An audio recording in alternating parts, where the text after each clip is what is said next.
A very good evening to you all. We welcome you all to this platform. Today we are starting our journey for Phatak Repertory. We have with us Dr. Vidyasagar sir and his wife, Mrs. Ranju Thakur ma'am with us. We'll be starting with ma'am for the day today. She has been practicing Phatak Repertory since 20 years. She's writer of 2 books, Homeopathy in Mathematics, Cases Solved with Phatak Repertory, and Clinical Tips in Hindi. So now over to you, ma'am.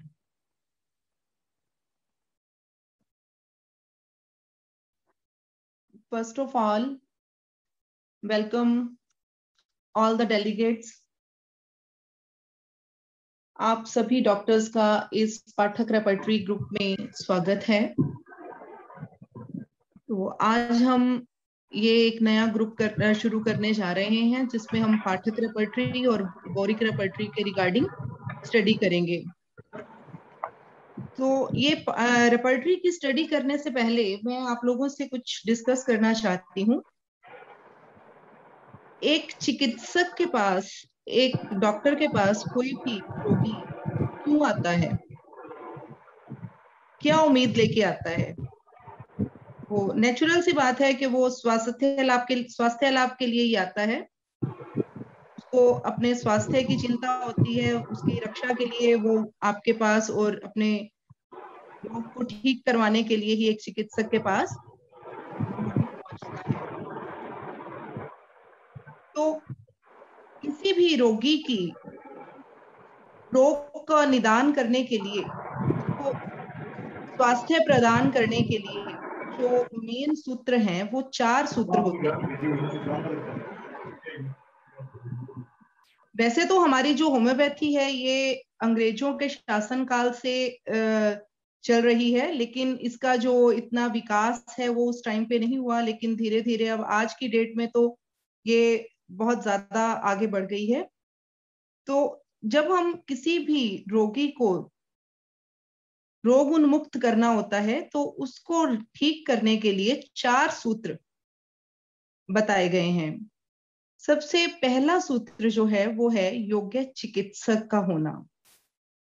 अगर चिकित्सक अच्छा है, योग्य है, उसको materia Medica की पूरी knowledge है, उसको रेपर्टरी की पूरी नॉलेज है, तो वो रोगी को ठीक करने में सक्षम होता है। दूसरा जो सूत्र है वो सूत्र है योग्य औषधि। किसी भी रोगी को ठीक करने के लिए औषधि का सबसे महत्वपूर्ण योगदान रहता है। एक डॉक्टर एक बिल्कुल सही मेडिसिन तक पहुंच जाता है, एक सही औषधि तक पहुंच जाता है, लेकिन वो जो दवाइयां यूज कर रहा है या वो जो औषधि यूज कर रहा है, अगर वो इतनी इफेक्टिव नहीं है तो वो उसका रिजल्ट नहीं दे पाएगी जितना डॉक्टर ने उसको निकालने के लिए मेहनत की है। तो तीसरा जो सूत्र है वो सूत्र है योग्य रोगी। जितना जरूरी एक चिकित्सक का योग्य होना है, उतना ही जरूरी एक रोगी का योग्य होना भी है। क्योंकि अब आप बताइए कि ऐसा क्यों, रोगी क्यों योग्य होना चाहिए? रोगी इसलिए योग्य होना चाहिए क्योंकि अगर वो आप दवाई दे रहे हो लेकिन वो रोगी उसको प्रॉपर तरीके से ले ही नहीं रहा है, जितना टाइम आप बोल रहे हो उतने टाइम वो दवाई को नहीं ले रहा, उसको प्रॉपर उतना लंबा टाइम नहीं ले रहा, तो वो दवाई उस पर असर नहीं करेगी। तो ये जो 3 सूत्र तो हो गए, एक तो योग्य चिकित्सक का होना किसी भी रोगी के ठीक होने के लिए। दूसरा जो सूत्र हो गया वो हुआ एक योग्य औषधि का होना। औषधि योग्य होगी, बिल्कुल ठीक होगी, अच्छी कंपनी की होगी, तो तभी वो अपना असर दिखाएगी। तो तीसरा सूत्र जो हो गया वो हो गया योग्य रोगी का होना। अब है एक चौथा सूत्र। चौथा सूत्र जो है वो सभी के लिए अनिवार्य नहीं है, लेकिन अगर आपके पास कोई बूढ़ा रोगी आता है, ओल्ड एज का रोगी आता है, या आपके पास कोई बच्चा आता है बीमार, तो उसके ट्रीटमेंट के लिए ये चौथे सूत्र की हमें जरूरत पड़ती है। तो ये चौथा सूत्र क्या है? ये है केयर टेकर। तो किसी भी रोगी को ठीक करने के लिए उसका केयर टेकर भी अच्छा होना बहुत जरूरी है। तो जब तक ये 4 सूत्र हम अपने उसमें नहीं प्रॉपर तरीके से लागू करेंगे, तो तब तक हम किसी भी रोगी को पूरी तरह से ठीक नहीं कर पाएंगे। तो मैंने ये अभी आपको सिर्फ हिंट्स दिए हैं इन 4 चीजों के, कि ये 4 सूत्र हैं: योग्य चिकित्सक, योग्य औषधि, योग्य रोगी और ओल्ड एज और चिल्ड्रन के लिए एक प्रॉपर केयर टेकर का होना।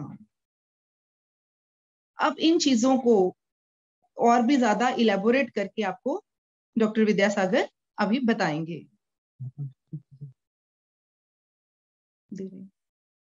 हेलो माय डियर फ्रेंड्स, कैसे हो आप लोग सब? अरे यार कोई फोटो नहीं आ रही है। हेलो सभी मित्रों को शिवरात्रि की पूर्व संध्या पर बहुत बहुत शुभकामनाएं, और मैं आशा करता हूं कि भगवान भोलेनाथ की कृपा से हम लोगों ने जो ये मिशन शुरू किया है, तो इसका जो रिजल्ट है वो आपकी एक्सपेक्टेशन पर 100% पूरा उतरने वाला है। तो मैंने आपको सबकी फोटोज दिखा दी, I think you can see all. हाँ, मेरे को यार सारे बंदों की दिखा रहे, कोई यार मैडम वुडम नहीं आई आज कोई? सर आई है, बहुत है। देखो मैम हाई कर रही हैं आपको। आ गए। वो मेरे एक स्टूडेंट थी, वो डॉक्टर सुनीता, वो उन्होंने ज्वाइन। डॉक्टर सुनीता आप हो? हेलो, है चलो ठीक है। अच्छा, डॉक्टर साहब ने, डॉक्टर रंजू ने आपको कुछ चीजें बताई हैं। अपने अपने ऑडियो म्यूट कर लिया प्लीज जरा। I will request everyone, I am muting you all and you are continuously unmuting. Please don't do this as class get disturbed. Please, at the end we will take all queries, so you can continue please. और मुझे ये देखकर बहुत ही हर्ष हो रहा है, मैं अपने आप को बहुत फॉर्च्यूनेट महसूस कर रहा हूं कि डॉक्टर बीना गुप्ता, डॉक्टर सुभाष चंद्र आहूजा,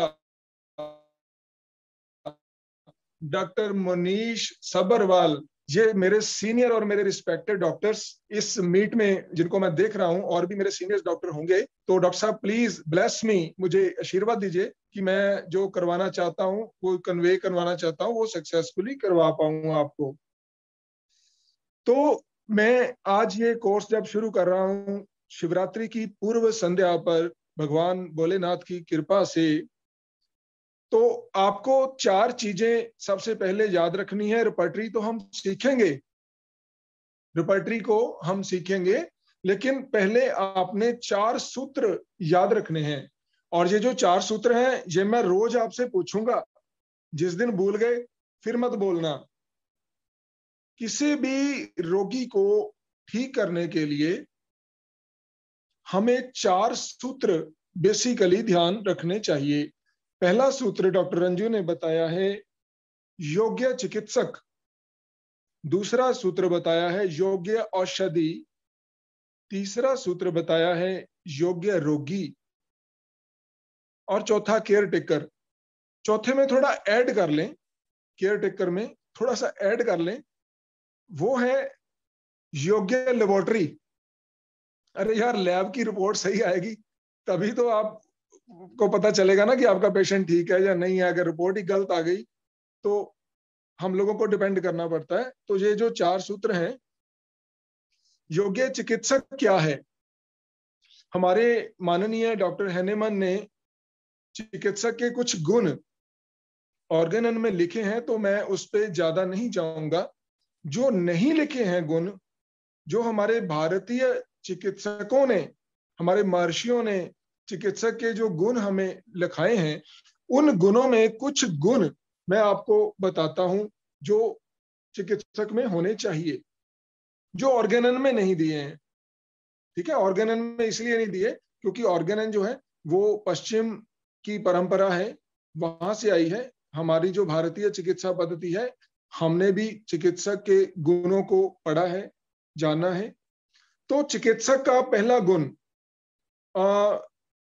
अगर मैं धृष्टता कर रहा हूं क्योंकि मेरे सीनियर्स डॉक्टर्स हैं, बहुत सारे बैठे हैं, उनके सामने ऐसा बोलना मेरी धृष्टता है, लेकिन जूनियर्स भी हैं, तो जूनियर्स के लिए हाथ देखिए, अपना हाथ दिखाइए, सभी मेरे को अपना हाथ दिखाइए, राइट हैंड दिखाइए। तो ये हाथ जो है इसमें बहुत कुछ है। एक योग्य चिकित्सक का हाथ यशस्वी होना चाहिए। यशस्वी मीन्स फुल ऑफ ब्लेसिंग्स। जब भी आपके पास पेशेंट आता है तो आपको अपने मन से, अपने दिल से उसके प्रति एक ऐसा भाव रखना चाहिए कि आपके अंदर करुणा हो, जिसको हम बोलते हैं यशस्वी। तो चिकित्सक का जो हाथ है वो यशस्वी होना चाहिए। यशस्वी कैसे होगा, कब होगा? जब आप लोग अपने प्रोफेशन के प्रति 100% ईमानदार होंगे और एक नैतिकता के तौर पर, एक ह्यूमन बीइंग के तौर पर भी जो चिकित्सक है वो एक ऐसा पर्सनैलिटी होना चाहिए कि जिसके कहने मात्र से ही रोगी को आधा आराम आ जाए कि जा तू ठीक हो जाएगा।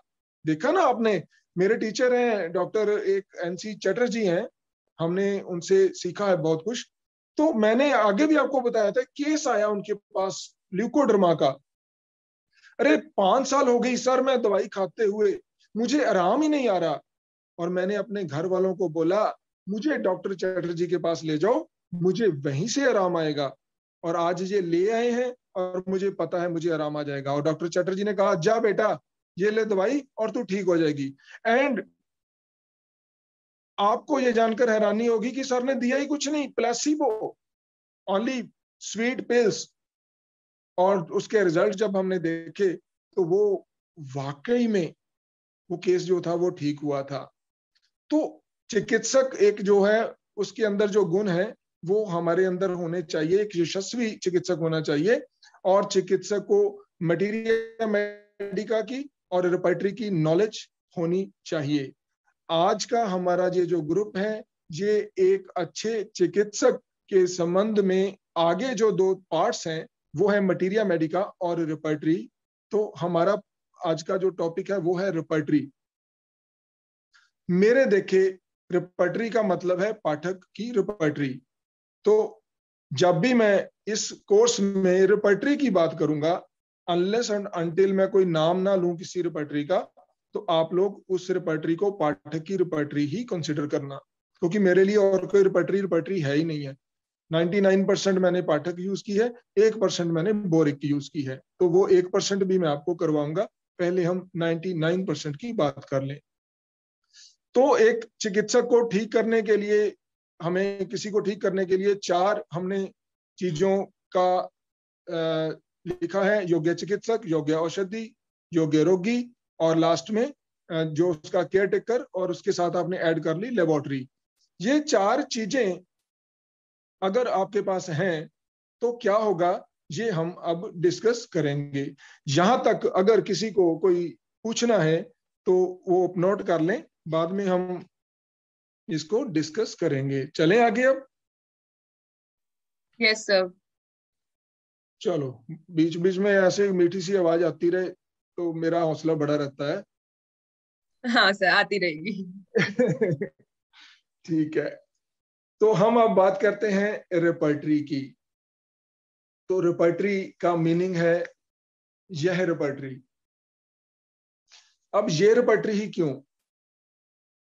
आज के समय में चिकित्सकों के पास भी इतना समय नहीं है और रोगी के पास भी इतना समय नहीं है कि हम घंटों तक बड़ी बड़ी किताबों के ऊपर अपना माथा मारें, जबकि हमारे पास छोटी चीज अवेलेबल है, सूक्ष्म चीज अवेलेबल है।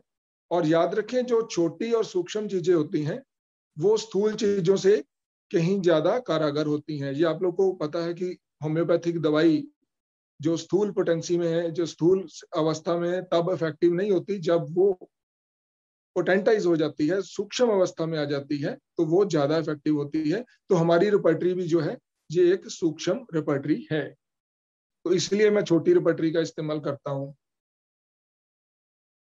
अब हमारा कोर्स शुरू होता है रिपर्टरी का। रिपर्टरी को या इवन मटेरिया मेडिका को इस्तेमाल करने के लिए बेसिकली 4 प्रिंसिपल्स हैं, 5 हैं, 5वां इतना इंपॉर्टेंट नहीं है। तो किसी भी रिपर्टरी के लिए, यहां मैं अकेली पाठक की बात नहीं कर रहा, मेरे बहुत सारे मित्र हैं जो दूसरी रिपर्टरीज के प्रति बहुत ज्यादा फेमिलियर हैं, तो उनके लिए भी रिपर्टरी को इस्तेमाल करने के 4 सूत्र होते हैं। ये 4 सूत्र अगर आपने समझ लिए तो समझ लीजिए आप रिपर्टरी के मास्टर हो गए। मैं एक ऐसा टीचर हूं जो मैं ये नहीं बताता कि मैं क्या करता हूं या कैसे मरीज ठीक करता हूं, मैं आपको ये बताता हूं कि आपने कैसे करना है, क्योंकि मैं तो अपने क्लिनिक पर करता हूं, मैं आपको दिखा दूंगा मैंने ये केस ठीक किया है, तो उससे आपका कोई फायदा होने वाला नहीं है। आप करोगे तभी फायदा होगा। और ये जो आर्ट है ये ऐसे ही कन्वे नहीं कर सकता मैं कि 2+2 तो आप 4 सभी याद कर लो, नो। इसके लिए एक तकनीक है, उस तकनीक को सीखने के लिए बेसिक सूत्र हैं।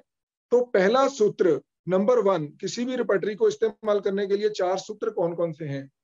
पहला सूत्र कॉज, कॉज मीन्स कारण, लिख लीजिए, पहला सूत्र है कारण। दूसरा सूत्र है कंकॉमिटेंट। तीसरा सूत्र है मोडालिटी। फाइनल चौथा सूत्र जो है वो है एडजेक्टिव। एडजेक्टिव समझते हो? विशेषण। मैं ये सारे सूत्र आपको बहुत डिटेल में करवाने वाला हूं। और 5वां सूत्र ब्रैकेट में लिख लीजिए, काम आता है कभी कभी, वो है सेंसेशन। तो आई होप कि मैं क्या करवाने जा रहा हूं बहुत सारे लोग अब समझ गए होंगे कि मैं यहां से क्यों शुरू कर रहा हूं और आपको मैंने ये सूत्र क्यों बताए। पहला सूत्र है कारण। माय डियर फ्रेंड्स, जितने भी रिस्पेक्टेड डॉक्टर्स, मेरे कोलीग्स, मेरे हम उम्र और मेरे जूनियर्स बैठे हैं, तो याद रखिए इस यूनिवर्स में, मैं पृथ्वी की बात नहीं कर रहा, आपके शहर की बात नहीं कर रहा, इस यूनिवर्स में कुछ भी बिना किसी कारण के घटित नहीं होता। आई थिंक आप लोग मेरे से एग्री करते हो। एम आई राइट? इस दुनिया में, इस यूनिवर्स में कोई Yes, भी sir. हाँ, कोई भी ऐसी घटना नहीं है जो बिना कारण से घटित होती हो। हाँ, ये बात अलग है कि उस घटना का कारण मानवीय बुद्धि, हम लोगों की जो बुद्धि है ना, उसकी एक लिमिट है, हम उड़ान कहां तक भर सकते हैं। हो सकता है कि हमारी बुद्धि को वो चीज दिखाई नहीं पड़ती, लेकिन इस यूनिवर्स में एक पत्ता भी बिना कारण से नहीं हिल सकता। तो फिर बीमारी बिना कारण से नहीं आ सकती। हर बीमारी किसी ना किसी कारण की वजह से ही आती है, और हर बीमारी को ठीक करने के लिए हमें जो चिकित्सा के पहले 4 सूत्र डॉक्टर रंजू ने बताए थे, अगर वो 4 सूत्र किसी रोगी के लिए अवेलेबल होते हैं तो वो रोगी ठीक हो जाता है। मेरी एक एक बात ध्यान से सुनिएगा। ये फिलॉसफी जो मैं फर्स्ट डे आपको बता रहा हूं, ये सारी रिपर्टरी में आपके काम आएगी और सारी उम्र आपके काम आएगी। ये किसी ने आपको नहीं बताई, मेरे को भी किसी ने नहीं बताई। मेरे को परमात्मा ने एक क्वालिटी बख्शी है कि जब मैं बैठता हूं शांत, तो मेरे दिमाग में अपने आप ही ऐसी जो चीजें आ जाती हैं। अब मैं जो बोल रहा हूं, मैंने इसकी तैयारी नहीं की है, वो परमात्मा मेरे मुंह से बुलवा रहा है आपके लिए, तो इसको ध्यान से नोट कर लीजिएगा। मैंने बोला किसी चिकित्सक को ठीक करने के लिए अपने रोगी को 4 चीजें चाहिए। आप एक सवाल पूछो मेरे से, Akshita, are you Yes, with sir. Me? Yes, I am with you. आप एक सवाल पूछो कि सर, जो आपने 4 चीजें बताई हैं, अगर ये 4 चीजें किसी व्यक्ति को मिल जाएं, तो क्या हर रोगी ठीक हो जाएगा? मैं आपसे पूछता हूं, डॉक्टर साहब आप बताइए, क्या ये 4 चीजें अगर हर रोगी को मिल जाती हैं, योग्य चिकित्सक मिल गया, आपने योग्य औषधि मंगवा ली बहुत अच्छी कंपनी की, और आपका रोगी आपका कहना मान रहा है, और उसके आसपास के लोग उसकी केयर कर रहे हैं, और लेबोरेटरी वाले उसकी रिपोर्ट बिल्कुल सही दे रहे हैं, तो क्या हर रोगी ठीक हो जाएगा? Yes, sir. हो तो जाना चाहिए, बट लेकिन एनवायरनमेंट भी मैटर करेगा, I think so, where he is. Doctor साहब मेरी एक बात सुनिए, मैंने ना अखबार पढ़ी थी पीछे कुछ साल पहले, कुछ भारत साल में एक पहले। बहुत मशहूर लीडर थी जयललिता, सुना नाम हम्म। आपने? तो Yes, sir, मैंने सुना जब है। सुबह उसमें लिखा था कि योग्य चिकित्सकों के होते हुए, हर तरह की सुविधा होते हुए भी डॉक्टर उनको बचा नहीं सके, लिखा था ना? Yes, sir, तो होता है। ये 4 चीजें जब हमारे पास होती हैं, तो 4 चीजें होने के बावजूद 2 कारण होते हैं, ओनली 2 रीजंस, कि रोगी ठीक नहीं होता। ये 4 चीजें 100% अवेलेबल है, लेकिन रोगी ठीक नहीं होता। उसके 2 कारण होते हैं। कोई भी चीज का कारण होता है, रोगी ठीक हो जाए उसका भी कारण होता है, और रोगी सारा कुछ होते हुए भी नहीं ठीक हो उसका भी कारण होता है। पहला कारण, जिसकी आयु पूरी हो चुकी है। फर्स्ट रीजन कि रोगी क्यों ठीक नहीं हुआ, वो क्यों मर गया। तो everybody in this world is born to die, ये हम लोग जानते हैं।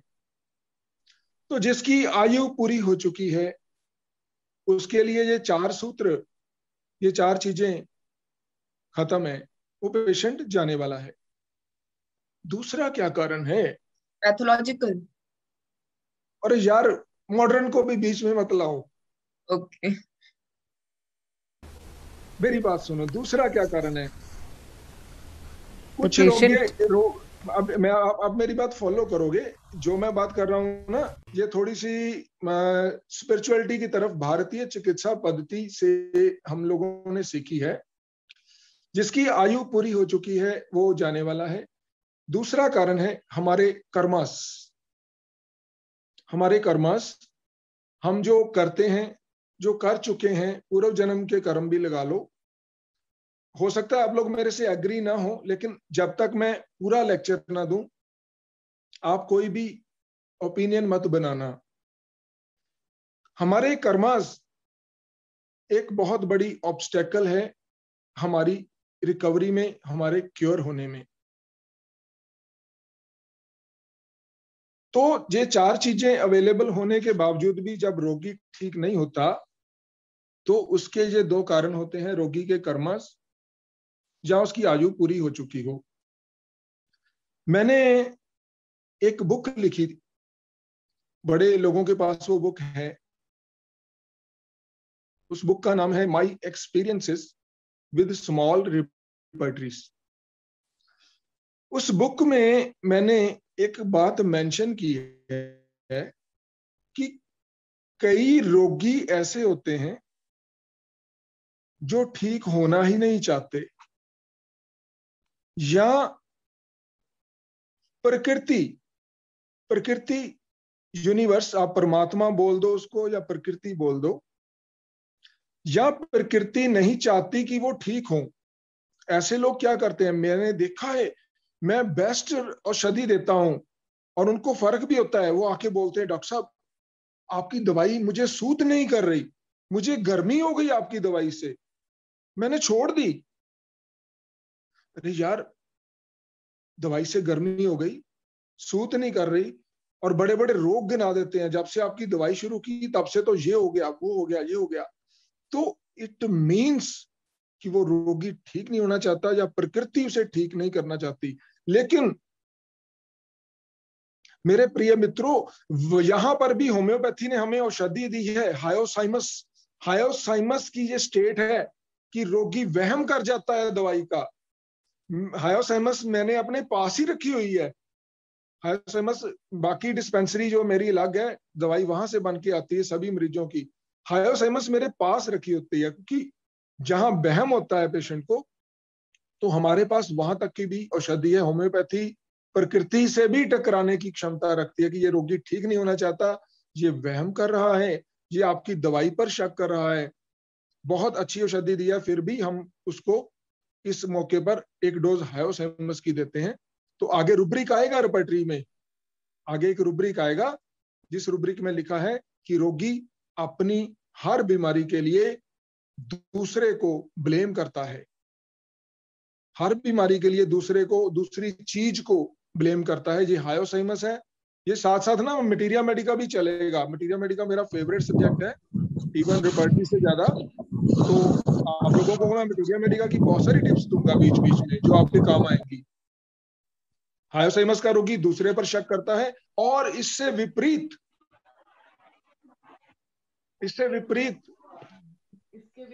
ओपियम का जो रोगी है वो अपने आप पे शक करता है। उसको कोई भी दिक्कत होती है तो उसको ये लगता है कि इसका कारण मैं खुद हूँ, मेरी बीमारी का कारण भी मैं खुद हूँ। ठीक है। तो जहां रोगी कहे कि डॉक्टर साहब blames himself for his follies, ऐसा करके एक रूब्रिक होता है ना ओपीएम में, blames himself for his folly.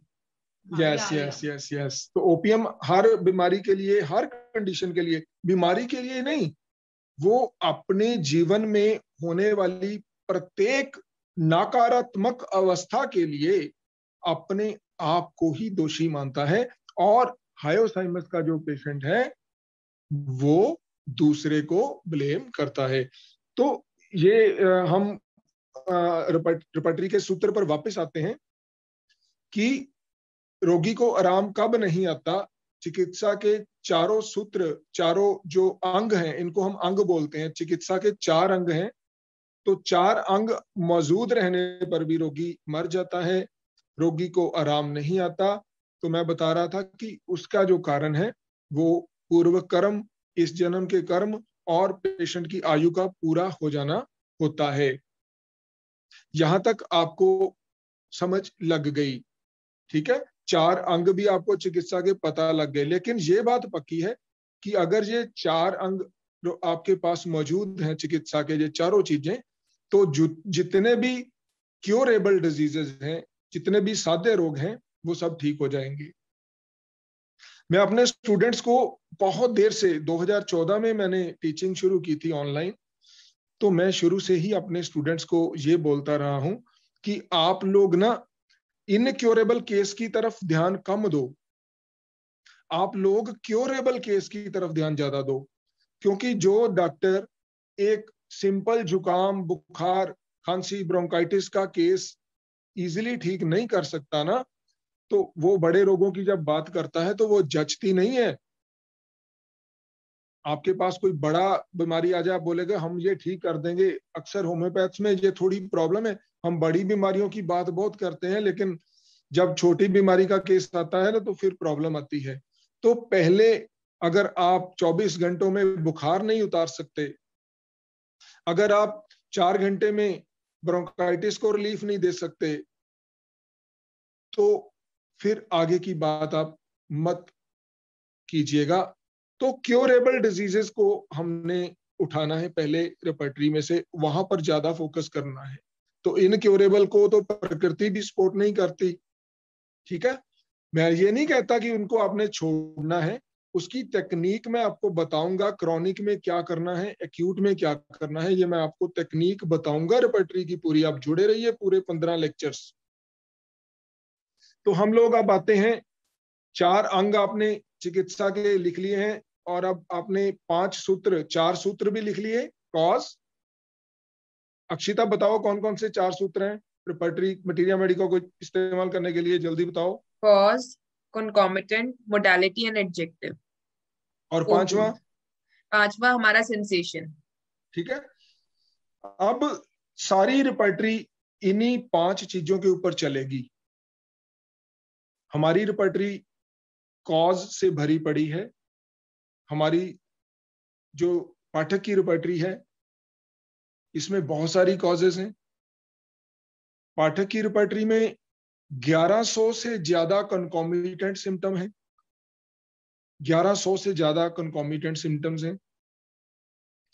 Modalities सारी मोडेलिटीज हैं, और बहुत सारे एडजेक्टिव रूब्रिक्स हैं, और लगभग 23 टाइप्स ऑफ सेंसेशंस जो हैं ये पाठक की रेपर्टरी में है। कैंट की रेपर्टरी में 25 टाइप्स है आई थिंक।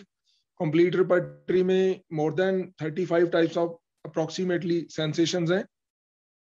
तो हमारी रेपर्टरी में 23 के लगभग सेंसेशंस पड़ी हैं।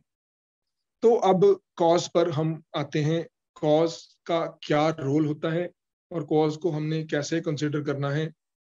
2 मिनट के लिए डॉक्टर रंजू आपको बताएंगी कॉज के बारे में, कि डॉक्टर प्रीफेस में डॉक्टर साहब ने, पाठक ने क्या लिखा है और हम कॉज को कैसे लेते हैं। डॉक्टर रंजू।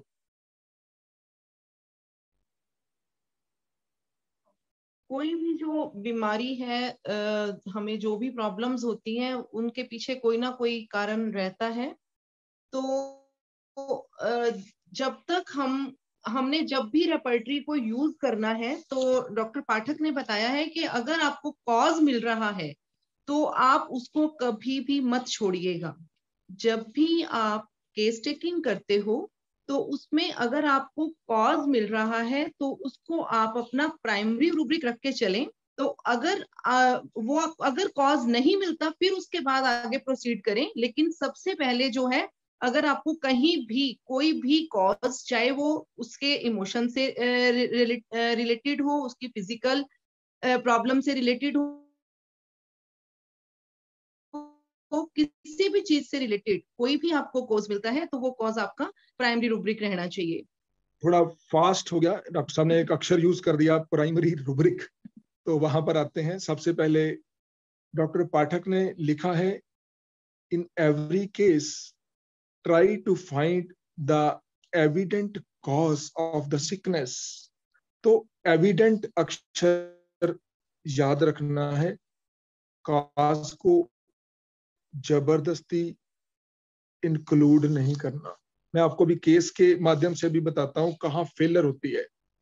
तो एक्यूट में तो कॉज हमें बहुत मिलती है, और कॉज का ज्यादा इंपॉर्टेंस एक्यूट में ही रहता है। ऑफ कोर्स क्रॉनिक डिजीज भी कॉज के कारण होती है, और ध्यान रहे हमारी ऑर्गेनन में जो कॉज दी है, मेंटेनिंग कॉज, एक्साइटिंग कॉज, मैं उस कॉज की बात नहीं कर रहा। उस कॉज की बात कर रहा हूं जो डॉक्टर पाठक ने अपने प्रीफेस में मेंशन किया है, कि बीमारी होने का कारण क्या हुए, पेशेंट को बीमारी हुई कैसे, और उस कॉज को आपने पकड़ने की कोशिश करनी है।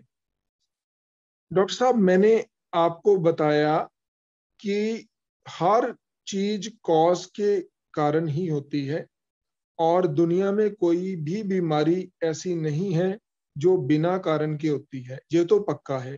तो फिर क्या हर केस में हमें कॉज पर फोकस करना होगा?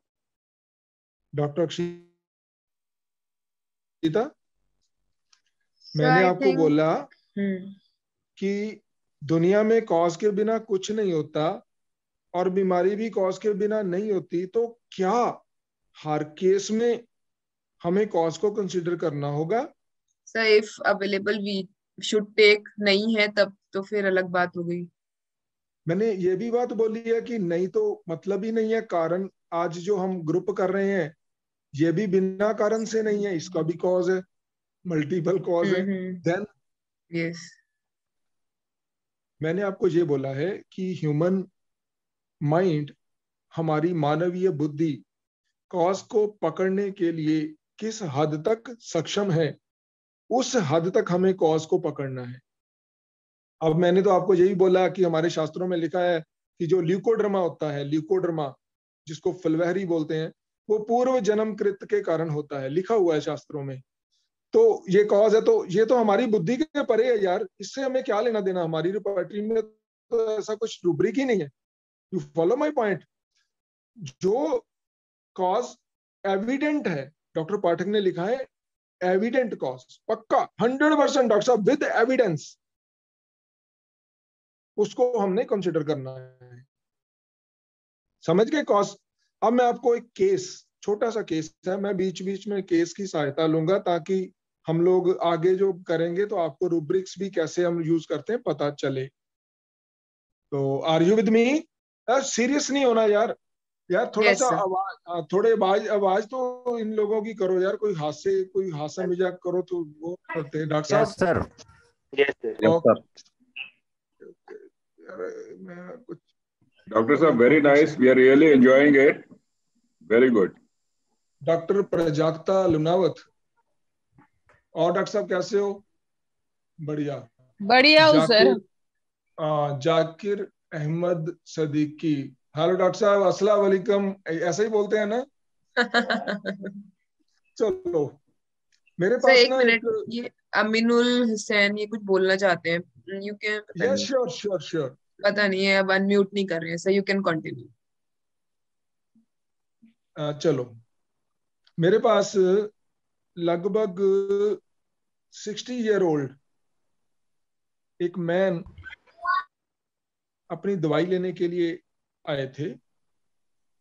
तो किसी होम्योपैथ से इनकी दवाई ऑलरेडी काफी देर से चल रही थी और बड़ी रिपोर्ट्स वगैरह लेकर आए। डॉक्टर साहब मुझे एक प्रॉब्लम है कि मेरा गला खराब है। खराब इन द सेंस कि गले में कुछ अटका हुआ महसूस होता है। तो डॉक्टर ने एंडोस्कोपी की और उन्होंने बोला तेरे पेट में अल्सर है।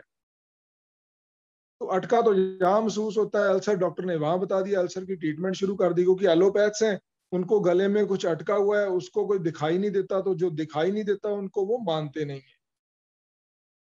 तो दैट वाज द केस।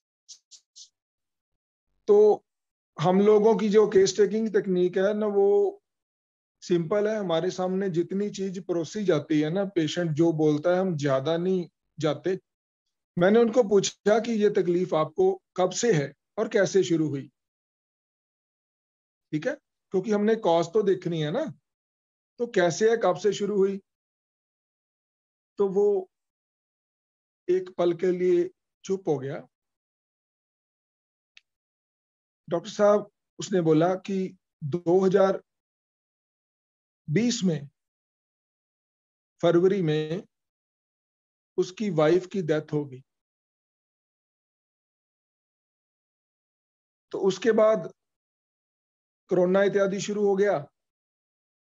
तो मेरे ये प्रॉब्लम उसके बाद से शुरू हो गई। वाइफ की डेथ के बाद स्पेशली ये दिक्कत मेरे को हुई है। तो इस केस में मेरे पास एविडेंट कॉज थी। अब आप लोग अपने माइक थोड़े अनम्यूट कीजिए और मुझे ये बताइए, लिख के भेज दीजिए कि इसमें सबसे इंपॉर्टेंट चीज क्या थी। बस ये दो चीजें थी, एक उसकी वाइफ की डेथ हुई थी, उसके बाद तकलीफ शुरू हुई, और दूसरी उसके गले में लंप था। Grief, element from grief, element from grief, ailment from grief. Grief, sensation of lump in throat. आप क्या बोलते हो Akshita? Sensation of lump in throat and grief. और डॉक्टर प्रजाक्ता लुनावत, आप तो मेरी पुरानी स्टूडेंट हो यार, आप तो सही बोल लोगे। हाँ बस ठीक है, समझ गया आपकी कॉज भी मेरे को पता चल गया। Inability to express. Yes. Cannot express. Finds it difficult to express. Words are kind of stuck up. या कुछ अटका हुआ है गले में, समथिंग ही कैनॉट एक्सप्रेस। अब 1 मिनट के लिए म्यूट करो। अब मैं बताता हूँ कि हम कैसे प्रोसीड करते हैं इस ऐसी चीजों को। आप लोगों ने जवाब दिया है ग्रीफ, सॉरो, ग्रीफ। लेकिन डॉक्टर साहब एक बात याद रखना और इसको पल्ले बांध लेना पक्का, जो रुब्रिक आप पेशेंट में लगा रहे हो उस रुब्रिक का जो भाव है वो पेशेंट के चेहरे पर, उसके एक्सप्रेशंस पर अगर दिखाई नहीं देता तो वो रुब्रिक एक मैकेनिकल रुब्रिक होगा और आपको सक्सेस नहीं मिलेगी। उस लेडी के लिए ये 2 रुब्रिक ही लगाए थे और मेरे ही किसी स्टूडेंट ने लगाए थे, मेरी ही फेलर थी, क्योंकि मेरा स्टूडेंट जो ऐसा करेगा तो फेल तो भैया मैं ही होऊंगा, और उसको इग्निशिया दी थी, उसको कोई फर्क नहीं था। अब आप मेरे एक्सप्रेशन देखिए, मान लीजिए मैं वो बंदा हूं, तो मैं आपको बोल रहा हूं कि डॉक्टर साहब 2020 में फरवरी में मेरी वाइफ की डेथ हो गई थी। यार आप गुस्सा मत करना, आपके बारे में कोई बात नहीं हो रही, मैं अपना एक्सप्रेशन दे रहा हूँ, बाद में लड़ाई वाला काम ना होना चाहिए। डू इट इसको ब्लेस कीजिए डॉक्टर साहब लंबी आयु के लिए। तो 2020 में मेरे वाइफ की डेथ हो गई थी, मेरी नहीं उस पेशेंट की। उसके बाद से मेरे दिक्कत शुरू हुई है। तो ये जो मेरे एक्सप्रेशन है, चलो ये तो इसमें कोई फर्क ही नहीं है। हाँ मेरे को तो कोई फर्क नहीं पड़ा, नहीं उसको पड़ा था। अरे उसको नहीं, पर जिस तरह से आपने बताया उस तरह से तो उसमें लगा कि एक्सप्रेशन में ऐसा कुछ है ही नहीं कि जैसे कि बस मेरी वाइफ की डेथ हुई 2020 में, he is not expressing any sadness. No sadness. हाँ मैंने उसको पूछा, जब हम लोग क्लियर नहीं होते तो ये आवाज बड़ी सुंदर आ रही थी, ये किसकी है? डॉगी की लगी मुझे सर। अच्छा ठीक है, बंद करो जरा इसको। मैंने उसको पूछा कि जब आपकी वाइफ की डेथ हुई उसके बाद आपको क्या महसूस हुआ? बस मैंने एक ही क्वेश्चन पूछा, नथिंग एल्स, और उसको मैंने लाइकोपोडियम दी। उसने बोला डॉक्टर साहब आप समझ सकते हो, इतने सालों से हम इकट्ठे रहे हैं, अब इस उम्र में जब वो छोड़ के चले गई तो मेरे को डॉक्टर साहब अकेलापन महसूस हुआ। आप सब लोगों के पास रेपर्टरी है, रेपर्टरी खोलिए।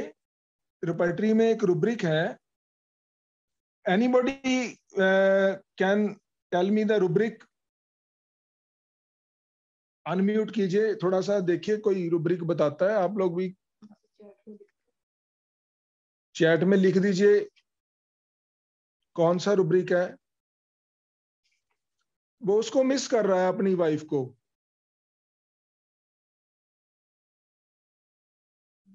लोनलीनेस एक आया इनपुट, और बताइए और कौन सा रुब्रिक है?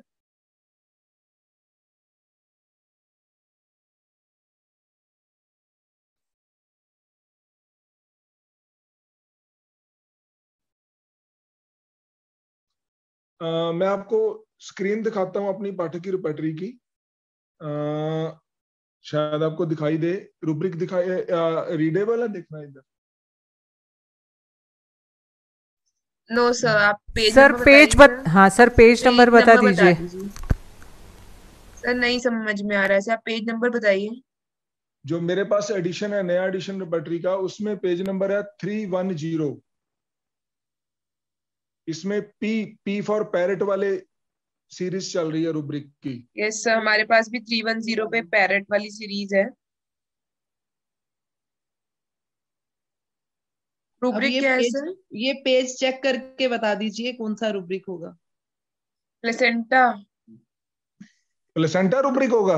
नहीं मतलब यहाँ पे रुब्रिक पी में जो है, आप रुब्रिक मुझे बताओ, रुब्रिक ही नहीं है। प्लेसेंटा के और भी रुब्रिक हैं इस पेज पे। इस पेज पे एक रुब्रिक है PINING। इसका मीनिंग देखो गूगल पर क्या है। पाइनिंग। Pining. Pining. हाँ, इसका मीनिंग बताओ क्या है? Pining for somebody means you're longing for somebody. It actually means that you're longing for somebody. If a person is not there with you, you're longing for them. हम उसकी company को miss करते हैं. Miss करते हैं जी.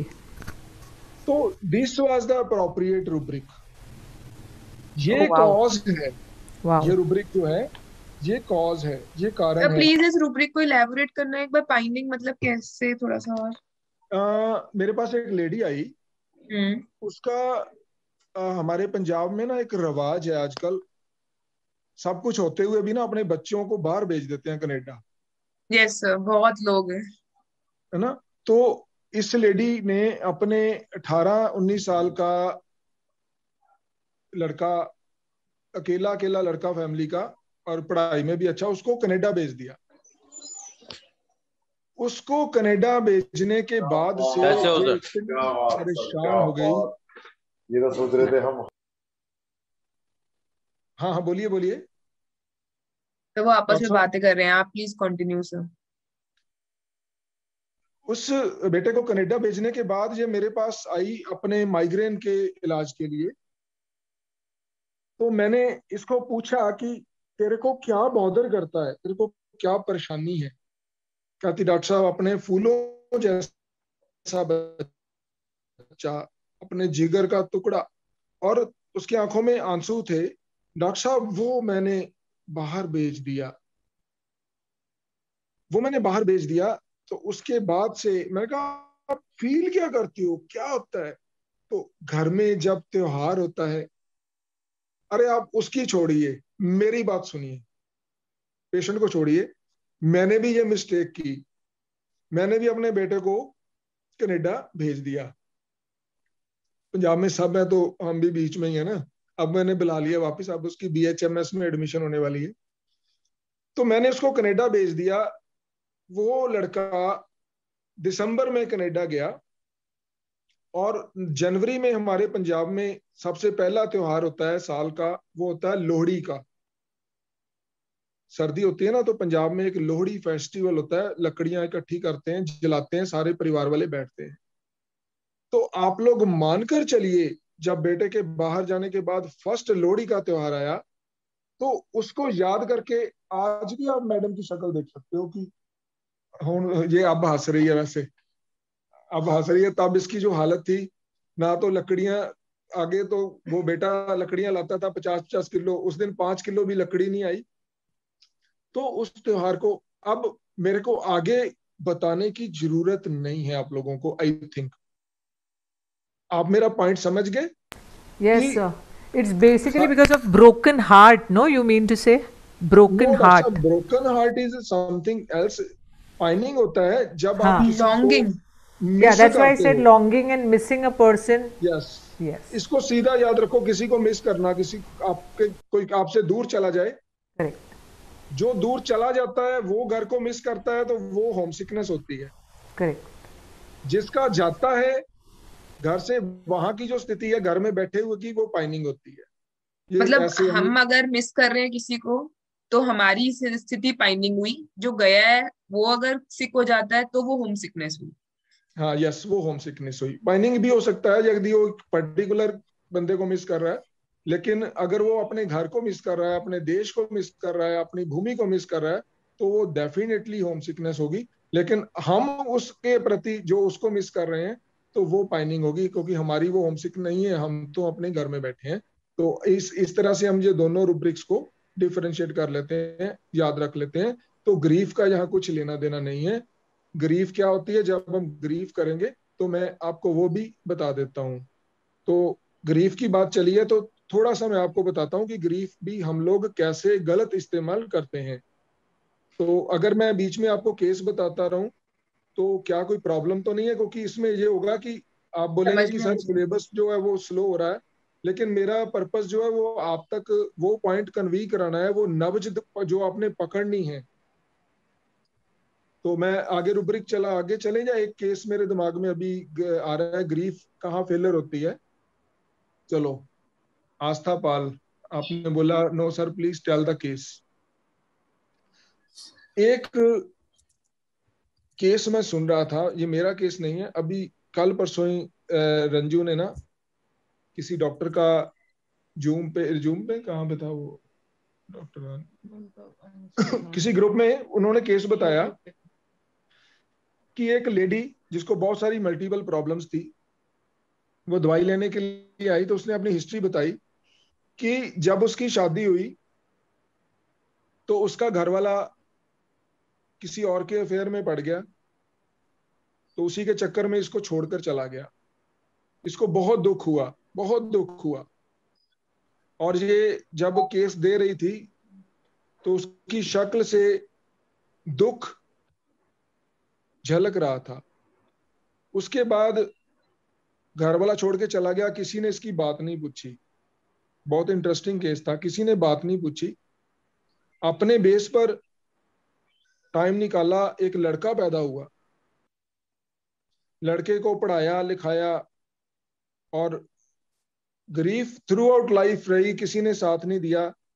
जब वो लड़का 21 साल का हुआ, घर से बाहर गया मोटरसाइकिल पर, किसी व्हीकल से टक्कर हो गई, हेड इंजरी हुई और उस लड़के की अनफॉर्चुनेटली डेथ हो गई। तो उसके बाद से इसे बहुत सारी प्रॉब्लम्स थी, ये घर में अकेली थी। तो डॉक्टर साहब ने पूछा कि आप कैसे मैनेज करते हो, ये पानी देना बेटा। तो इसने बोला मैं घर में किसी को आने नहीं देती, हम लोग ऊंची जाति के हैं, तो आसपास के लोग नीची जाति के हैं, तो हम लोग ये अलाउ नहीं, मेरा आत्मा अलाउ नहीं करती कि मैं उनको अपने घर पे बुलाऊं, उनसे काम करवाऊं, उनसे मैं पानी पीऊं। एक्चुअल में ये जो लेडी थी ये गांव में रहती थी। तो गांवों में जैसे कल्चर होता है कि अभी आज की डेट में भी बड़े और छोटे जात को लेके वो चलते हैं। तो इसके पास घर बहुत बड़ा था, तो काफी मतलब 15-20 मरले में कहती मेरा घर है, और मैं सारा सार संभाल सारा कुछ मैं खुद करती हूँ। तो जब डॉक्टर साहब ने उससे पूछा कि भाई आप सारा कुछ खुद करते हो, आपको इतनी सारी प्रॉब्लम्स हैं, तो आप कुछ ना कुछ काम के लिए क्यों नहीं किसी को रख लेते। तो उसका ये कहना था कि डॉक्टर साहब ये ऐसा कैसे हो सकता है कि मैं किसी और को अपने घर में काम के लिए घुसने दूं। हम लोग तो ऊंची जात के हैं, तो हमारे यहाँ हम नीची जात के लोगों को अपने घर में नहीं घुसने दे सकते, ना ही हमें ये बर्दाश्त होता है कि भी हम किसी चीज को वो हमारी हाथ लगाएं। तो इसलिए मैं सारा काम अपने घर का खुद करती हूँ। और वैसे भी मेरे पास बहुत सारी प्रॉपर्टी है, बहुत बड़ा मेरा घर है। तो मतलब वो अपने चीजों को लेके, अपने घर को लेके बड़ा इलेबोरेट करके बोल रही थी कि मेरे पास ये इतना कुछ है। तो दैट वाज द केस। हम लोग केस सुनते हैं सभी डॉक्टर्स के। तो उन्होंने, वो बहुत काबिल डॉक्टर हैं, लेकिन उन्होंने जो केस निकाला उसके कम से कम उन्होंने 6-7 रुब्रिक लिए, और 6-7 रुब्रिक में 3-4 तो डेलूजन ले लिए, 3-4 उन्होंने डेलीरियम ले लिए, लेकिन मैंने सिर्फ 2 रुब्रिक लिए। 2 भी छोड़ो, एक ही रुब्रिक लिया मैंने। एक रुब्रिक है पाठक की रिपर्टरी में, वो है बेरीवमेंट। बेरीवमेंट होती है, ग्रीफ का ये एक पार्ट है बेरीवमेंट। अक्षिता, क्या होती है bereavement? Are you with me? Yes, sir. Bereavement क्या होती है?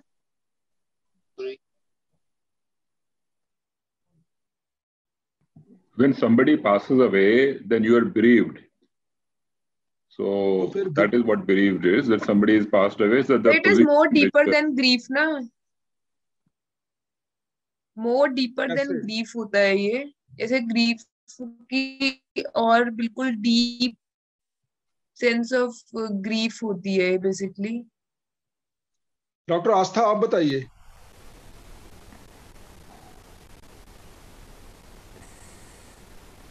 So it's a deprivation kind of. It's a deep loss when you're deprived of something. जो mourning period होता है, mourning period, that is a period of bereavement. चलो, आपने बहुत अच्छा बताया। इसको थोड़ा सा मैं समझाता हूँ आपको। ये बेरीवमेंट जो अक्षर है ना, ये एक रिचुअल है। रिचुअल क्या होता है पता है आपको? रिचुअल होता है रवाज। ये इंग्लिश का अक्षर है, ये रवाज होता है, रीति रिवाज होते हैं। तो दुनिया में जितने भी कम्युनिटीज हैं, ह्यूमन कम्युनिटीज हैं, जितने भी तरह के लोग रहते हैं, तो हर कम्युनिटी का एक रिवाज होता है। जब घर में कोई मेंबर चला जाता है, डेथ हो जाती है किसी की, तो उसके बाद एक शोक का पीरियड रहता है।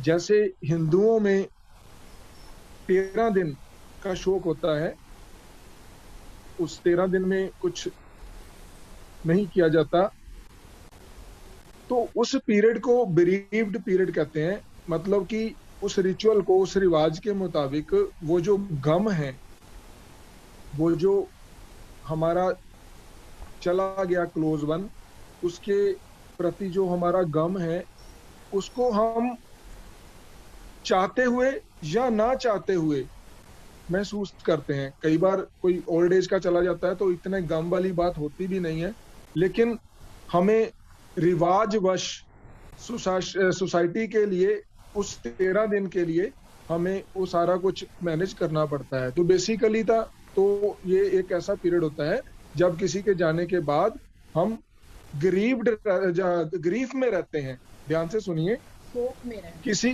के जाने के बाद जब हम शोक में रहते हैं, उस पीरियड को बेरीवमेंट वाला बेरीव्ड पीरियड बोलते हैं।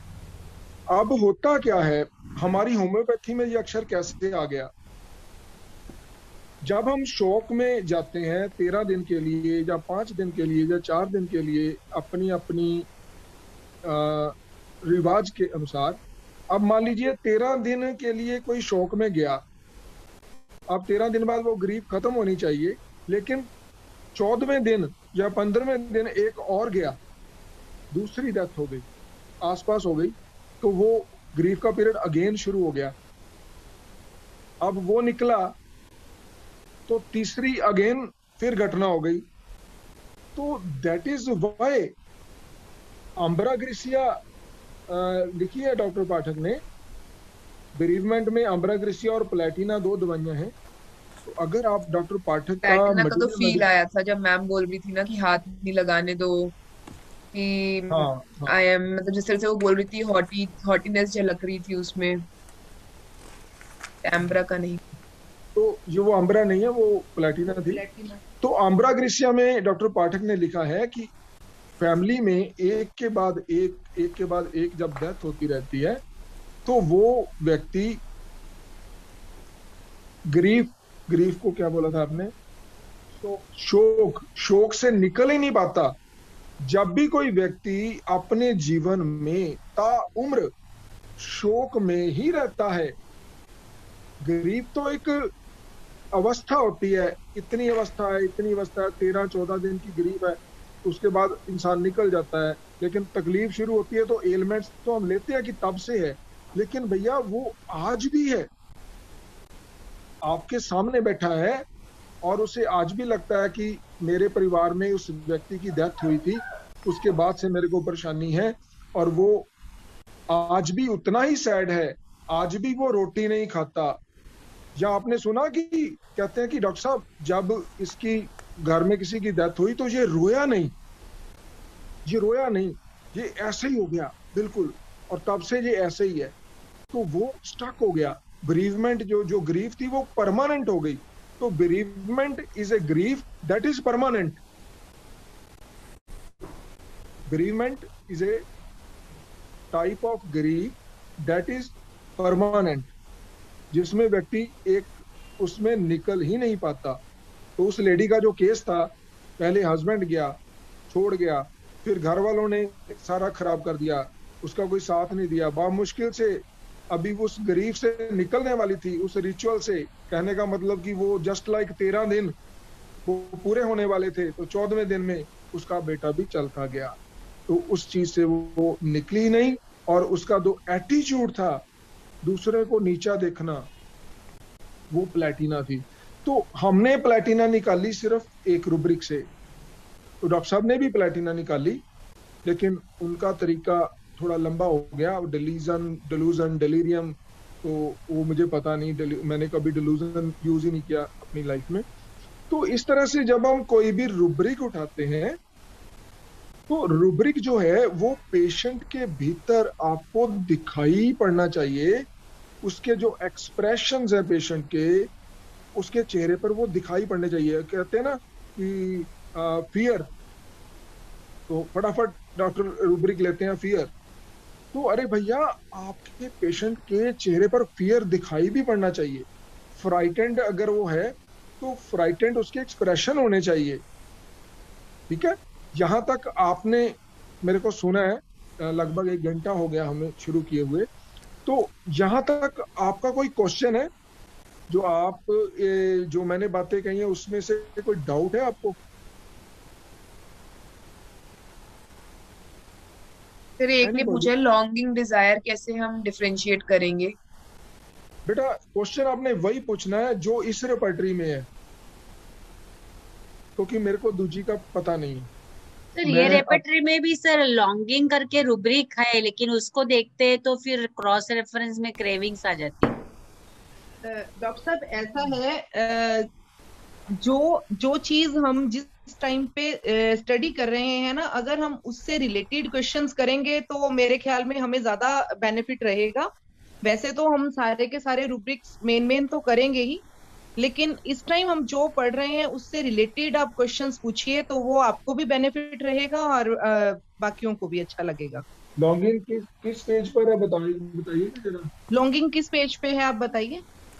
It's on page 248। 248। अच्छा, लॉन्गिंग होता है किसी चीज की इच्छा होना, इच्छा, डिजायर, रिलेटेड टू डिजायर। हाँ, ये यहाँ पर इसका मतलब जो है वो किसी चीज के प्रति उसकी उत्सुकता है। ये लॉन्जिंग का मतलब किसी चीज की उत्सुकता है। और पूछिए कोई क्वेश्चन। Hello sir. हेलो। हाँ सर, आपने जो लाइकोपोडियम का केस बताया था, लोनलीनेस, जिसमें आपने रूब्रिक लिया था, सॉरी, वो पाइनिंग वाला रूब्रिक लिया था, PINING। तो सर उसमें जो बाकी के रेमेडीज है जैसे ऑरम, नाइट्रम, तो जो लंप है ना, लंपी इफेक्ट्स देखिए रूब्रिक आप। उसमें हमने एक रूब्रिक तो पाइनिंग लिया और सेकंड जो रूब्रिक है वो लंप, क्योंकि उसको थ्रोट में लंप की सेंसेशन थी ना, तो lump and lumpy effects rubric है 251 पेज पर। तो दूसरा रूब्रिक हमने वो कंसिडर किया था, क्योंकि फिजिकल स्टेट थोड़ी छोड़नी है पेशेंट को। जो चीफ कंप्लेंट है ना वो आपने नहीं छोड़नी इस रेपर्टरी में। चीफ कंप्लेंट ठीक होनी चाहिए। Okay sir, okay sir. तो ये लंपी इफेक्ट्स, ये सेंसेशन हो जाती होगी ना फिर, sensation of lump in throat. Yes, ये सेंसेशन है। मैं कल को ना आपको इवैल्यूएशन ऑफ सिम्टम्स करवाने वाला हूँ कि जब पेशेंट आके बोलता है कोई बात तो हम उसको एवेल्युएट कैसे करते हैं। क्योंकि हमें कॉलेज में ये पढ़ाया गया था कि जो मेंटल सिम्टम होते हैं वो सबसे ज़्यादा इम्पोर्टेंट होते हैं, मेंटल जर्नल इम्पोर्टेंट होते हैं। लेकिन जो बाद में जब डॉक्टर बॉनी हसन और डॉक्टर बोगर और डॉक्टर पाठक इन लोगों ने जो समाज में होम्योपैथी से करके दिखाया, तो वहाँ पर ये जो मेंटल सिम्टम ही इम्पोर्टेंट होते हैं, इस कॉन्सेप्ट को थोड़ा सा उन्होंने पीछे करके उन्होंने इस बात के ऊपर स्ट्रेस दिया कि मेंटल सिम्टम्स ही इम्पोर्टेंट नहीं होते, हर वो सिम्टम इम्पोर्टेंट होता है जो पेशेंट आपको बार बार स्ट्रेस देकर बोलता है। अगर एक पेशेंट आपको बार बार स्ट्रेस देकर अपनी मोडेलिटी के बारे में बोलता है तो वहाँ पर हम मोडेलिटी को ही इम्पोर्टेंट कंसिडर करेंगे, मेंटल सिम्टम को कंसिडर नहीं करेंगे, या करेंगे भी तो पीछे रखेंगे। और अगर वो अपनी किसी भी चीज को, किसी कॉज को इम्पोर्टेंट बोलता है कि तब से ऐसा हुआ है, तो हम उसको कंसिडर करेंगे। तो कल को हम इवैल्यूएशन ऑफ सिम्टम करेंगे और कल के लिए जो आज हमने किया उसकी रिवीजन फिर से मैं आपको बता देता हूँ। सबसे पहले आपने रोगी को ठीक करना है, तो आपके पास चिकित्सा के 4 प्रमुख अंग चाहिए: योग्य चिकित्सक, योग्य औषधि, योग्य रोगी और उसके जो अटेंडेंट और लेबोरेटरी। और उसके बाद जो योग्य चिकित्सक है उसका हमने आगे शुरू किया कि योग्य चिकित्सक को क्या पता होना चाहिए। तो उसको 4 सूत्र पता होना चाहिए: कॉज, कंकॉमिटेंट, मोडेलिटी और एडजेक्टिव। ये जो कॉज, कंकॉमिटेंट, मोडेलिटी और एडजेक्टिव हैं, ये हमारी रिपर्टरी का पार्ट है। हम इसी के ऊपर काम करेंगे। आज हमने कॉज को थोड़ा सा सीखने का प्रयास किया है और कॉज की क्या इंपॉर्टेंस है, हम इसको कैसे रिपर्टरी में देखते हैं। मेंटल भी कॉज होती है, फिजिकल भी कॉज होती है। हमने मेंटल कॉज वो पाइनिंग वाले केस के माध्यम से समझने का प्रयास किया है। कल को हम और कॉजेस के बारे में समझने का प्रयास करेंगे with the help of case जो हम क्लिनिक पर देखते हैं उसकी सहायता से। और आप लोगों ने मेरी बात बहुत ही ध्यान से, मैंने देखा बहुत मेरे सीनियर पोजीशंस भी मेरी बात सुन रहे हैं। मैं अपने आप को भाग्यशाली मानता हूँ, रियली मानता हूँ। मैं ये बोल नहीं रहा, मेरे अंदर की फीलिंग है कि मैं अपने सीनियर के सामने अपनी बात रख रहा हूँ और वो मेरी बात सुन रहे हैं। जितनी मेरी लाइफ है, जितनी मेरी एज है, उतने एक्सपीरियंस वाले लोग मेरी बात सुन रहे हैं। तो मुझे अपनी आपकी ब्लेसिंग्स की ज़रूरत का उम्र रहेगी। तो इसी आशा के साथ आज का सेशन जो है मैं ख़त्म करने का आपको गुजारिश करता हूँ। Doctor Akshita, anything else you want? Sir, पे कुछ क्वेरीज हैं, फ्यू वर्ड्स जो लाइकोपोडियम को पे समझना चाहेंगे आपके माध्यम से। कुछ यहाँ पे डॉक्टर्स, इन शॉर्ट, अगर मटेरियल के पॉइंट ऑफ व्यू से, if you can explain little bit about lycopodium. Doctor साहब, ये मटीरियल का अगर मैं लाइको पढ़ाने लगा हूँ ना, तो लाइको का ना मैडम डॉक्टर रंजू ने ना, इनके हिंदी लेक्चर्स हैं, तो उसमें इन्होंने लाइकोपोडियम का लेक्चर दिया। कितने घंटे का लेक्चर?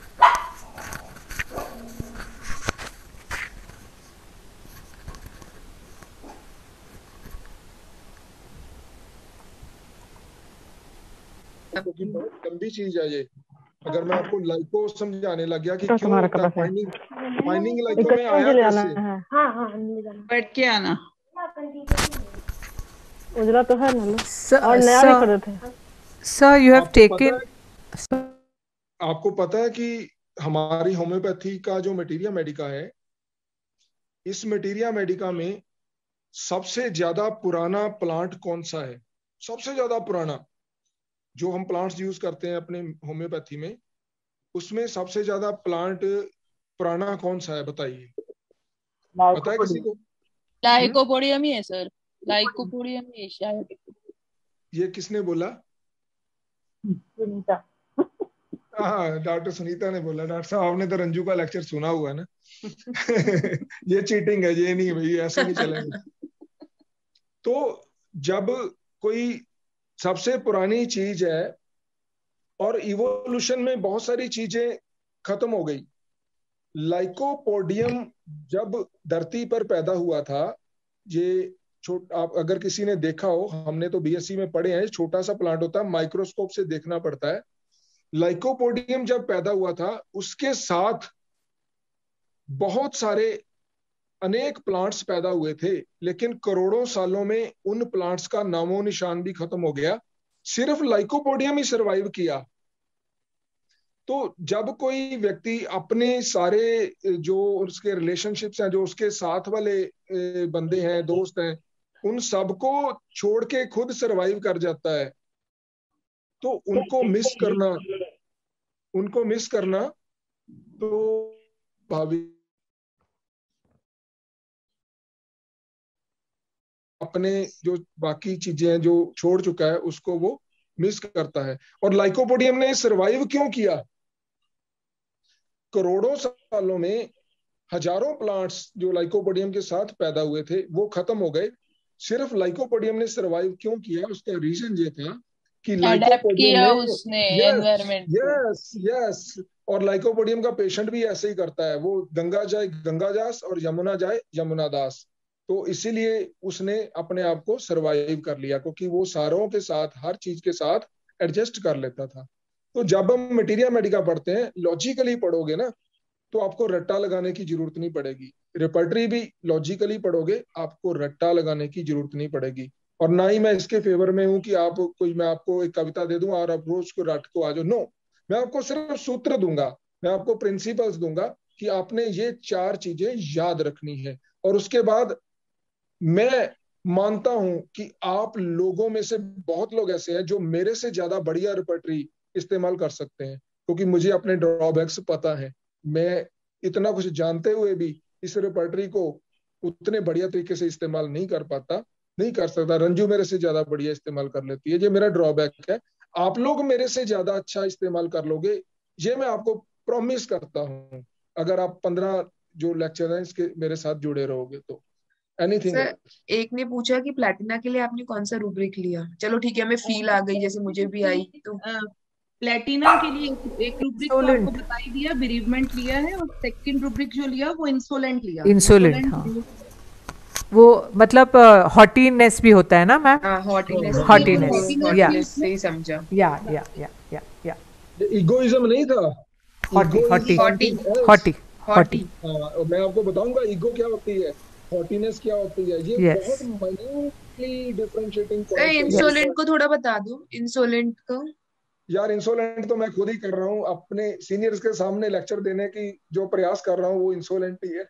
एक टीचर पढ़ा रहा है ना, तो हम लोग क्या करते थे, कागज की एक छोटी सी बॉल बना के फेंक देते थे, फिर सीधा बैठ जाते थे। तो इंसोलेंट होता है धृष्टता करनी, किसी के प्रति धृष्टता करनी, उसको हम इंसोलेंट बोलते हैं।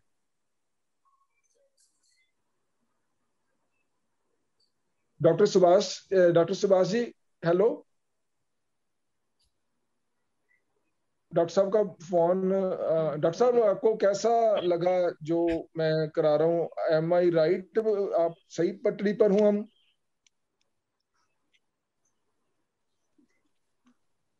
सर, आपकी वॉइस नहीं आ रही है sir, we can not hear you. Sir बहुत अच्छा लग रहा है सर, वॉइस नहीं आ रही। आपको वॉइस नहीं आ रही? ये तो नहीं किया। चलो डॉक्टर साहब फेमिलियर नहीं है ना, बीच बीच में एक दो वर्ड आए। अक्षिता जी, मैं एक सवाल पूछ लूं क्या? Yes sir, please. Yes doctor साहब, आपने एक बात ये बोली कि जो पेशेंट है उसके एक्सप्रेशंस को हमें ध्यान देना चाहिए, वो उसके शब्दों पर इतना ना जाएं जितना कि उसके एक्सप्रेशंस उसकी बात करते हैं। कई बार उसके जो एक्सप्रेशंस होते हैं वो हमें रूब्रिक तक पहुंचाते हैं। तो ये जो आपने रूब्रिक चुना पीनिंग, इसका जो अर्थ है वो उस पेशेंट के जो एक्सप्रेशन आपने बताए थे उससे मेल नहीं खाता। इसका अर्थ जो है मैंने देखा अभी डिक्शनरी में, विलाप करना, ललायित होना और शोक से सूख जाना। विलाप करना, शोक से सूख जाना और ललायित होना, ये एक्सप्रेशन में तो थे नहीं। एक सेकंड, पिनिंग का जो आपने मीनिंग देखा है वोकैबुलरी में देखिए जरा। पिनिंग का बेसिक मतलब होता है किसी को मिस करना।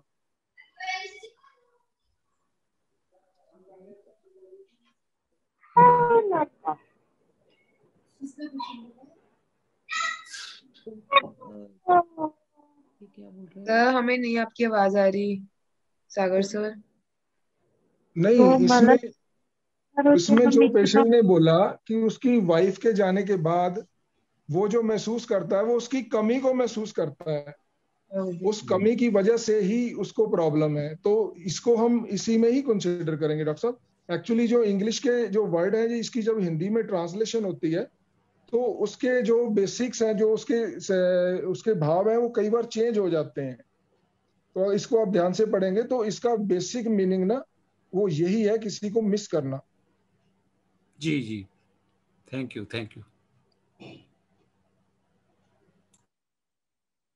Hello, good evening sir. Sir, मैं आपसे ये पूछना चाहती हूँ कि उसका क्या रूब्रिक लेंगे कि जैसे आपने बोला कि किसी की डेथ हो गई है पर पेशेंट उसको उनको मिस नहीं कर रहा है और like he is very balanced and neutral person, उसका कोई एक्सप्रेशन नहीं है, अभी अक्टूबर में, लास्ट अक्टूबर में लॉस हुआ है किसी पेशेंट के मदर का, बट ही सेड, मैंने कहा आपको कैसे लगा और how you felt, how you dealt with that you know loss, तो उन्होंने बोला कि नहीं, that is the part and parcel of life, लोग जन्म लेते हैं चले जाते हैं। तो डॉक्टर साहब आपका सवाल मुझे बहुत अच्छा लगा। Okay, thank you sir. But पहले दैट इज तो द स्वभाव बहुत अच्छा लगा। स्वभाव तो चलो मुझे पता नहीं आपको कैसा है, आपका सवाल अच्छा लगा। तो इसका जो आंसर है वो मैं आपको देता हूँ। आपने बहुत अच्छा सवाल पूछा है। दो कंडीशंस होती हैं डॉक्टर साहब। एक कंडीशन होती है कि एक नॉर्मल व्यक्ति को इतना ज्ञान होता है कि ये जो मेरे आसपास सब कुछ हो रहा है तो ये तो होना ही है, ये स्वाभाविक है। तो अगर तो वो समझदार है बंदा, तो उसके लिए ये चीज नॉर्मल है, तो उसके लिए तो कोई रूब्रिक नहीं है। लेकिन यहाँ पर एक बात उठती है कि एक सन, एक बेटा, और उसकी माँ की डेथ हो गई है, और डेथ भी तब हुई है जब उसको उसकी जरूरत थी और वो बुजुर्ग नहीं थी। Yes sir. वो बुजुर्ग नहीं थी और उनको कोई ऐसा रोग भी नहीं था, वो और जी सकती थी। मान लीजिए उनका एक्सीडेंट में हो गया, कोई सडन अनएक्सपेक्टेड डेथ हो गई, तो वो फिर भी ये बात करता है। वो फिर भी ये बात करता है। तो इसके लिए हमारी रिपर्टरी में एक रूब्रिक है, वो रूब्रिक है पेन। पेन के अंतर्गत एक रूब्रिक है pain absence of, pain absence of in affections which are usually painful. Okay sir, ठीक है, thank you so much sir. मैं वही तब से सोच रही थी। हाँ, इसको पेन जहाँ होनी चाहिए वहां पेन नहीं हो रही, नहीं है। Right sir. वहां पर पेन होनी चाहिए ना, मदर की डेथ हुई है। एग्जैक्टली पेनफुल इंसिडेंट्स, लेकिन वो कहता है कि नहीं। तो इसके जो और भी क्लोजली रूब्रिक है वो है नथिंग एल्स हिम। एक रूब्रिक है पाठक में, nothing else him. Okay sir, ठीक है। कौन सा लगाना है ये इन दोनों में से? तो आई थिंक कि जो आप बता रहे हो वो पेन एब्सेंस ऑफ है, इनफेक्शंस व्हिच आर यूजुअली एंटीमक्रू, अमोनिया कार्बेंडिमटाड, हेलिबोरस, ओपियम एंड स्ट्रामोनियम। ये इनमें दवाइयां पड़ी हैं इस रूब्रिक में। ओके सर, ठीक है sir. Thank you so much, sir. I really enjoyed your session and I learned so many things in 1 hour. आप हो कौन डॉक्टर साहब? अपनी इंट्रोडक्शन तो दे दो। Doctor Suchitra. Doctor Suchitra. Yes, Suchitra. Sir second वाला रूब्रिक बताना सर। सेकंड वाला रूब्रिक, एक तो एब्सेंस बताया और दूसरा नथिंग एल्स हिम।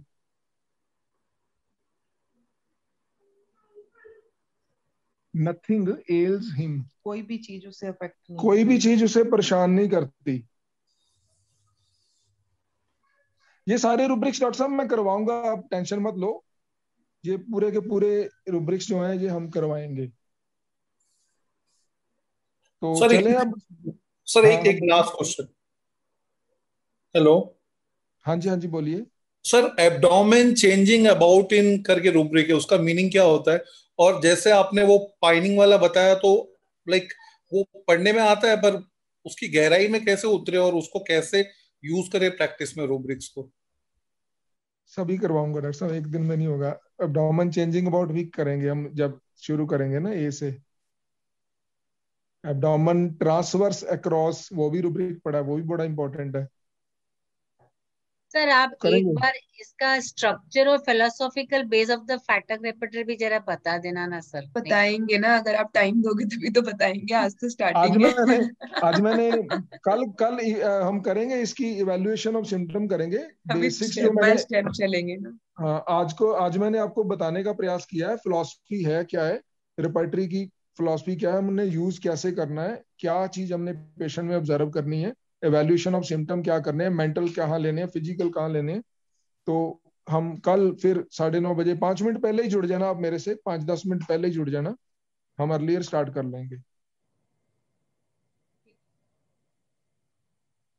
ठीक है doctor Madan, you were asking a question, पूछना है क्या? Very simple question. Thank you, Dr. Gupta. Good evening. Yeah, good evening, sir. Yeah. Could I do it? Yeah, you can ask your question to sir. Okay, thank you. Doctor, please, a little expressions. There was a patient who told that the mother died 17 years ago. So my question was, if still he was having any grief in his mind. He said, no, it's okay, it's time, she died. Okay. That was not a very expression, as you told, we have to see on the face of the patient. But he told he's missing the work with the mother, what he was doing, but he don't remember. He is missing that thing in little sorrow for 1 plus or 2 plus, but he's not missing the mother as I was hoping the death of the mother, but missing the work he was with the mother, the time he spent with the mother. Please try. Otherwise, even tomorrow, if you will answer, it will be all right, because I want to understand. Thank you very much. मैं अभी बता देता हूँ doctor साहब, अभी बता देता हूँ. वैसे आपने जो बोला है उसी के बीच में आपने रुब्रिक का नाम भी बोल दिया है. इसके मिलती जुलती मेरे पास एक स्टेट आई थी एक पेशेंट की. वो लेडी थी और उन्होंने अपने कामकाज बहुत मेहनत से परिश्रम से सेट किया था उनके परिवार ने. तो सारी उम्र उन्होंने बहुत मेहनत की थी और जब उनका कामकाज एस्टेब्लिश हो गया, उनके बहुत अच्छा नाम हो गया. अभी एस्टेब्लिश हुए ही थे कि उनके हस्बैंड को प्रोस्टेट का कार्सिनोमा हो गया और उनकी डेथ हो गई. तो उन्होंने जो आप वाली स्टेट है बिल्कुल एग्जैक्टली ऐसी मिलती जुलती स्टेट थी कि इतना कुछ किया, ग्रीफ नहीं है यहाँ पर, कोई ग्रीफ नहीं है कि डेथ हो गई, हस्बैंड की डेथ हो गई, उसके प्रति कोई ग्रीफ नहीं है, लेकिन इतना कुछ किया. अब जब वक्त आया, अब जब सुख भोगने का वक्त आया तो ये इंसिडेंस हो गया. तो ये जो फीलिंग है ना, ये रुब्रिक पड़ा है हमारी रिपर्टरी में, ये पड़ा है सौरव. तो ये आपका जो केस है वो आई थिंक कि जो मैं अंडरस्टैंड कर पा रहा हूँ, ये रुब्रिक सौरव है, ग्रीफ नहीं है. Okay. Thank you for today. I have many questions. Please have some patience. आप लोग मेरा व्हाट्सएप का नंबर नोट कीजिए और मुझे हेलो भेज दीजिए. मैं आपको अपने ग्रुप में भी ऐड कर लूंगा. मेरा नंबर है 92, मैडम ने लिख दिया रंजू ने, वो आप मेरा नंबर लिख के मेरे को सुबह व्हाट्सएप पे हेलो लिख के अपना नाम लिख के भेज दीजिएगा प्लीज. अच्छा जी. और कोई भी आपकी क्वारी होगी ना, तो आप जब तक ये कोर्स चलता है, आप 2 वीक में क्लास होती है, तो अगले वीक तक आप जो भी क्वारीज आपकी होगी, जेन्युइन क्वारीज, इस रिपर्टरी के साथ रिलेटेड क्वारीज और टॉपिक के साथ related queries, that will be answered in the next lecture. Okay, thank you very much. Good evening to you. Welcome, Dr. Gupta. Thank you.